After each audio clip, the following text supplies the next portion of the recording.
Sticking of a block with acceleration card, इसका mass capital M है और इससे एक मास एम का, तुम हमको बताओ, और इसका एक्सेलरेशन फोर्स इधर लग रहा है तो इसका मतलब एक्सेलरेशन भी इधर लग रहा है।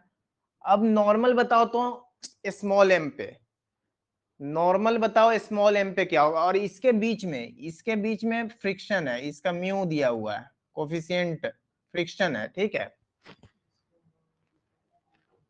तो जल्दी बताओ इसका नॉर्मल क्या होगा।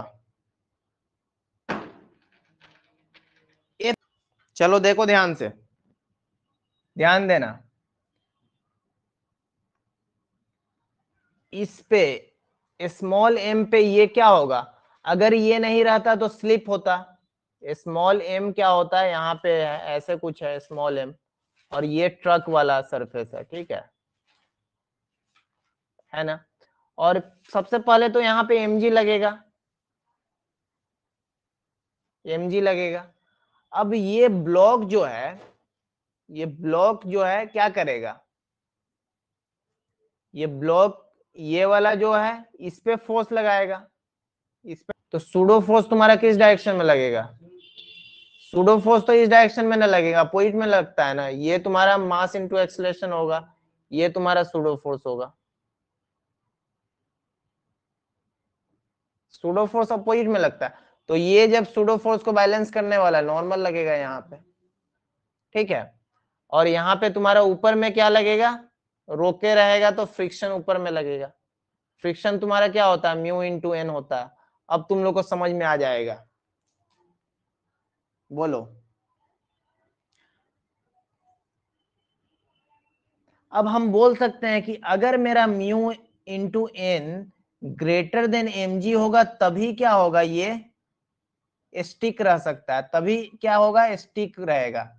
बोलो ये पॉइंट समझ में आया क्या, mu N greater than m g होना चाहिए, तभी वो क्या रहेगा, ब्लॉक जो रहेगा ट्रक के साथ चिपका रहेगा, नहीं तो गिर जाएगा, नहीं तो नीचे गिरेगा। बोलो बात समझ में आ रहा है क्या। तो सूडो फोर्स है, एक तरह से सूडो फोर्स है, म्यू इंटू नॉर्मल तुम्हारा क्या है, यहां से बोल सकते हैं कि एन का वैल्यू मास इंटू एक्सेलरेशन है, तो इसको हम बोल सकते हैं कि mass into acceleration greater than m g, और एम कैंसिल हो जाएगा, तो हम क्या बोल सकते हैं कि एक्सेलरेशन जो होना चाहिए वो जी बाई म्यू से ज्यादा होना चाहिए कि नहीं, एक्सेलरेशन इसका जी बाई म्यू से ज्यादा होना चाहिए स्टिक होने के लिए।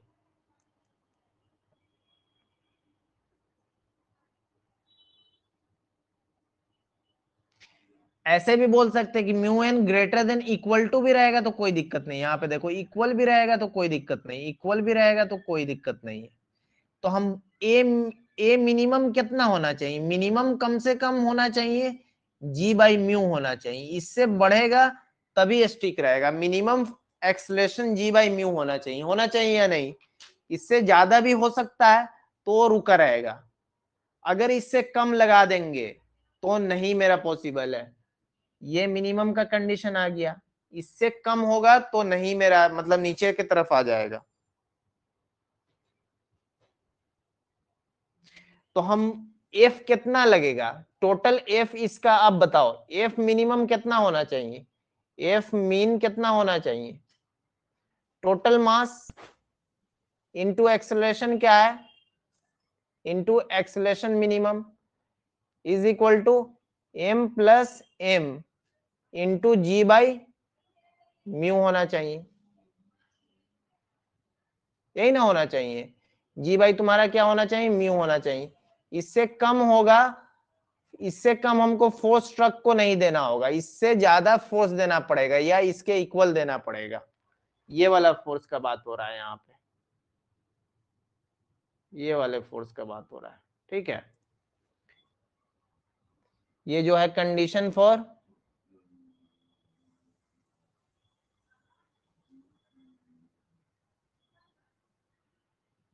स्टिकिंग ऑफ ब्लॉक,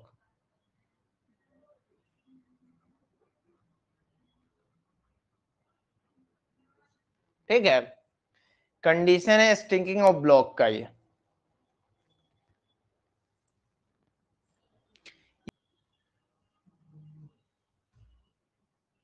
ऐसा एक आदमी को खड़ा किया जा रहा है, इसके अंदर एक आदमी जो है दीवार से चिपका हुआ है, वो इंसान जो है दीवार से चिपका हुआ है, ठीक है। अब इसको घुमा, दीवार से नहीं ऊपर गिर रहा है ना नीचे गिर रहा है, दीवार में ही चिपक के घूम रहा है, ठीक है। वो समझ में आ रहा है क्या बोल रहा है? दीवार पे ही वो चिपक के घूम रहा है। अब जब दीवार पे चिपक के घूम रहा है तो ये एक तरह से सर्कुलर मोशन कर रहा है ना, ये सर्कुलर मोशन कर रहा है या नहीं? ये घुमा रहा है तो सर्कुलर मोशन हो रहा है।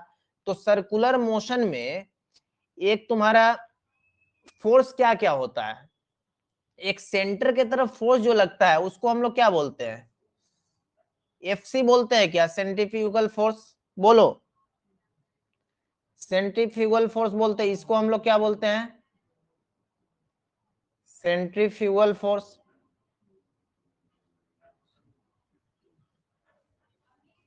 बोलो, बोलेंगे क्या?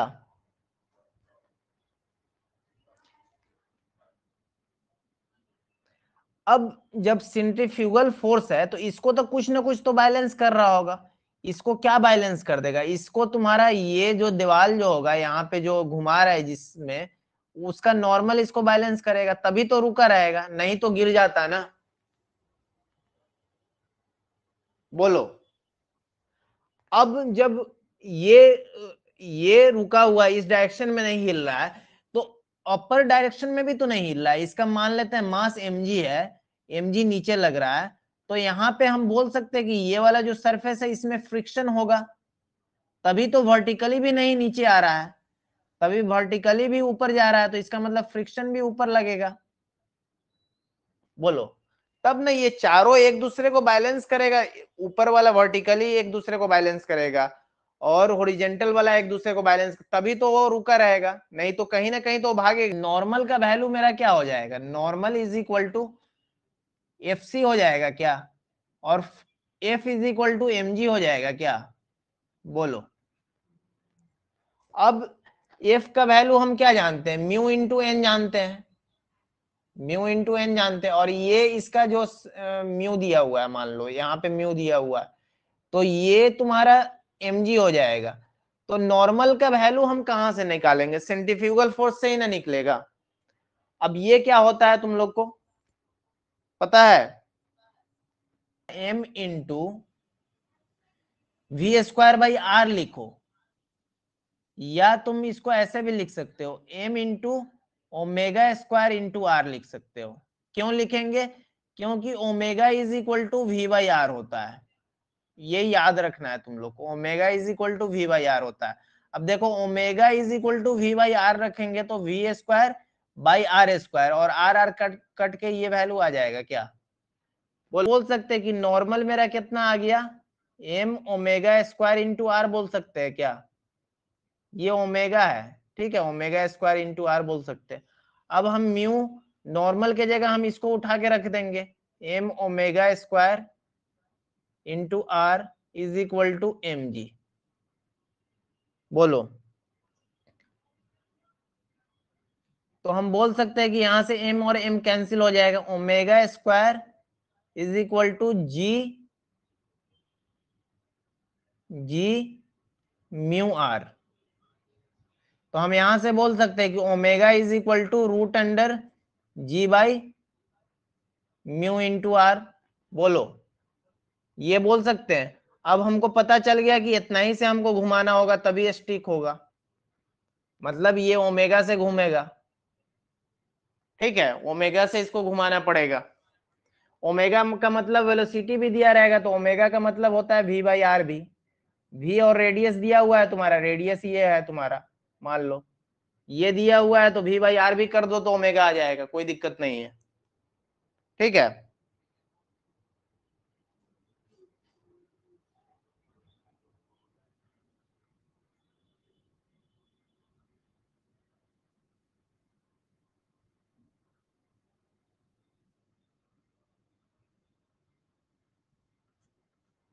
ठीक है, बोलो यहां तक कोई डाउट है तो। ये ब्लॉक है ना, इस पे क्या लग रहा है तुम्हारा?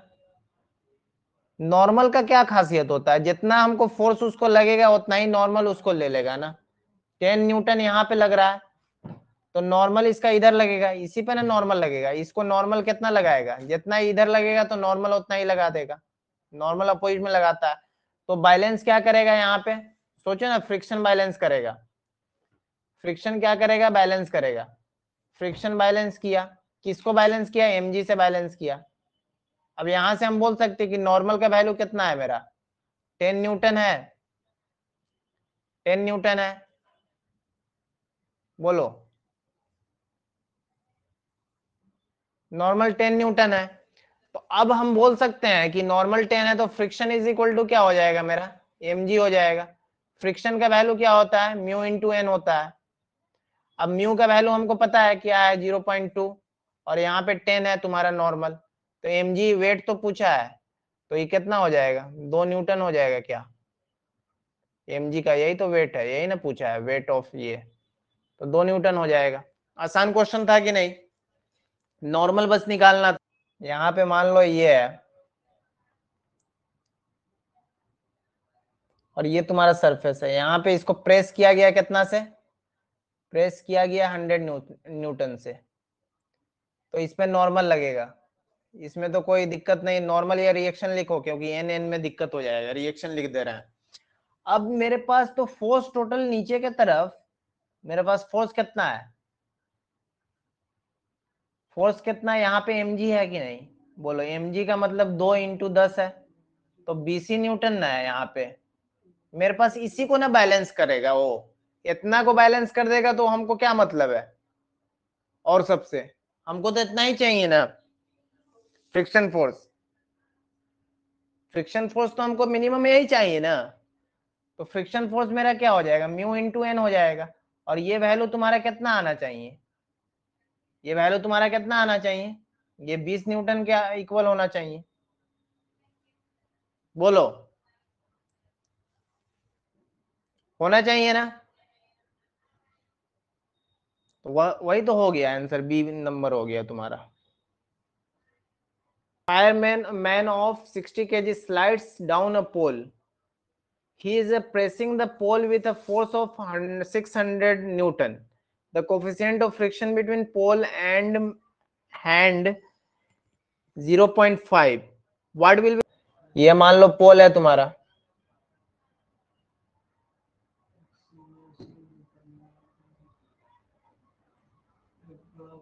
और यहाँ पे एक इंसान जो है, यहाँ पे मान लो ये है इंसान कोई, ठीक है, यहाँ पे चढ़ा हुआ है और इससे क्या कर रहा है? ये फोर्स लगा रहा है 600 न्यूटन का प्रेस कर रहा है इसको, पोल को 600 न्यूटन का प्रेस कर रहा है,